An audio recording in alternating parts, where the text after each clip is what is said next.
औज़ुबिल्लाहि मिनश्शैतानिर्रजीम बिस्मिल्लाहिर्रहमानिर्रहीम अस्सलामुअलैकुम रहमतुल्लाहि व बरकातुहू। तो आज मैं आप लोगों के साथ एक स्टोरी शेयर करने वाली हूँ जो कि बहुत ही दर्द भरी स्टोरी है फ़लस्तीन के गज़ा की एक बच्ची की। And I want to share this ताकि हम सबको पता चले कि हम यहाँ पे अपनी ज़िंदगियाँ बहुत ही मज़े में, आराम से और नाशुक्री करके गुज़ार रहे हैं। हमारे पास हर तरह की नेमत और ज़िंदगी जीने की सहूलतें हैं, मगर फिर भी हमारी नाशुक्रियाँ ख़त्म नहीं होती। और वहाँ गज़ा और फ़लस्तीन के लोग हैं कि जिनकी ज़ुबान हर वक्त हस्बुनल्लाह व निअमल वकील की सदा से तर है।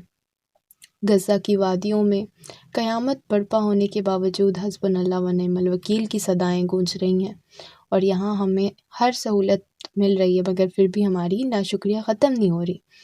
अल्लाह के हम कानूनों को बेझिझक तोड़ते जा रहे हैं, अल्लाह की बात को बिल्कुल नहीं मानते, नाफरमानियाँ करते हैं।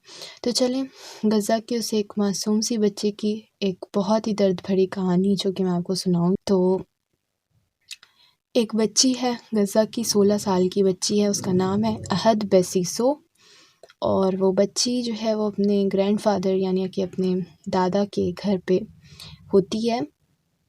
और ये होता है कि वो जो बच्ची है उसके जो दादा का घर होता है वहाँ उसके एक अंकल भी होते हैं जो कि अल-शिफ़ा हॉस्पिटल में डॉक्टर हैं, जिनका नाम है डॉक्टर हानी बेसीसो।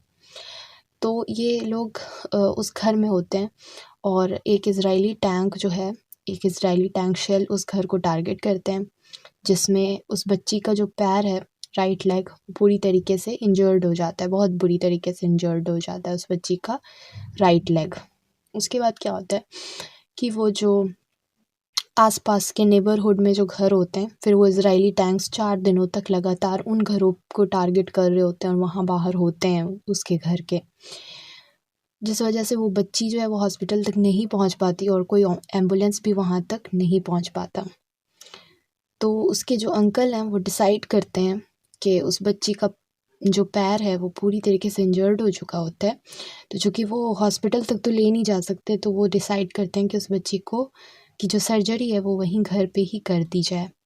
सर्जरी में उसके जो अंकल होते हैं वो बिना एनेस्थीसिया के उस बच्ची का उसका पैर काट देते हैं। इतनी बुरी तरीके से इंजर्ड हो चुका होता है पैर कि अगर नहीं काटा जाए तो उसकी डेथ भी हो सकती थी। तो उसके अंकल को बिना एनेस्थीसिया के उसका पैर काटना पड़ जाता है। वो पैर काट देते हैं और काटते भी किससे हैं, एक किचन में जो छुरी इस्तेमाल होती है, क्योंकि घर में वही घर वाली चीज़ें होती हैं, तो जो किचन में छुरी इस्तेमाल होती है उस छुरी से वो उस बच्ची का पाँव काटते हैं। और जो हम सुई धागा यूज़ करते हैं, नीडल और थ्रेड जिससे हम कपड़े सिलते हैं, उस बच्ची की जो सर्जरी होती है, टाँका देने का जो काम होता है, वो वाले घर वाले सुई और धागे से जो है वो उसका पाँव फिर सिलते हैं काटने के बाद। यानी किचन वाली छुरी और सुई धागे से उसकी पूरी ऑपरेशन और सर्जरी होती है बिना एनेस्थीसिया के।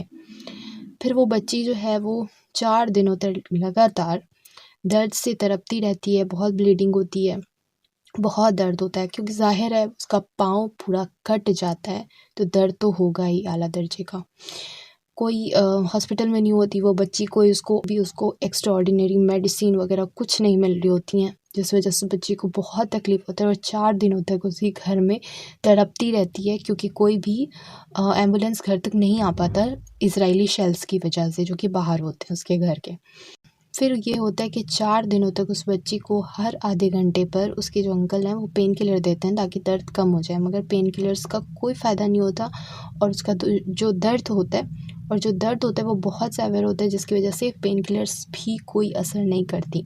फिर 4 दिनों के बाद जो उसके अंकल हैं वो एम्बुलेंस बुलाते हैं, जब इज़राइली शेल्स वहाँ से हट जाती हैं, फिर उसका प्रॉपर इलाज वहाँ से शुरू होता है।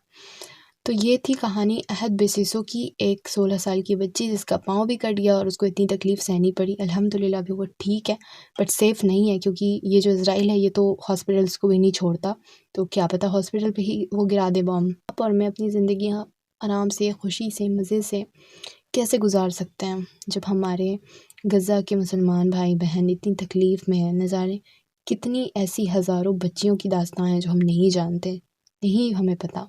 तो प्लीज़ कुछ करें फ़लस्तीन के लिए। फ़तवा भी आ चुका है कि जिहाद हम पे फ़र्ज़ हो चुका है, तो अवेयरनेस फैलाएँ, डोनेशन करें, जो मर्ज़ी करना है आप करें। और सबसे बड़ी चीज़ अपने बच्चों को सलाहुद्दीन अय्यूबी के जैसा बनाएँ कि आज तक हम एक सलाहुद्दीन अय्यूबी नहीं पैदा कर सके जो कि हमारे मस्जिद अक़सा को आज़ाद कराए। जब माएँ टीवी ड्रामास देखने वाली होंगी, नाच गाने सुनने वाली होंगी, हराम रिलेशनशिप्स रखने वाली होंगी, तो सलाहुद्दीन अय्यूबी जैसे बच्चे कैसे पैदा करेंगी।